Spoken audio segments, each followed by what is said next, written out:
وانا جد فرحان يعني بهذا التكريم هذا وهذه الالتفاته هذه اللي ارتأت جمعيه انوار باش تفكر في لاعب من اللاعبين ديال فريق الجيش الملكي.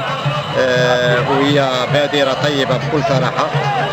وحتى الحضور القوي ديال الجماهير ولا سيما الجماهير ديال فريق الجيش الملكي اللي ارتأت باش تجي اليوم وتحيي معنا هذا العرس هذا. وشلنا حتى الحضور ديال اللاعبين الدوليين السابقين لانه بكل صراحه فرحني بزاف باش يحضروا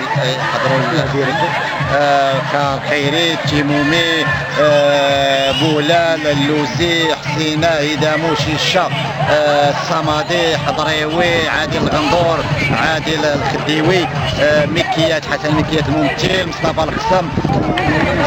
الحضور القوي وشلنا الجمهور وحتى الرايه ديال الجمهور باش تتحضر. اكيد بانه يعني بانه تيشوفوا بانه هذا اللاعب هذا اعطى الكره المغربيه وعطى الجيش الملكي على غير اللاعبين اخرين.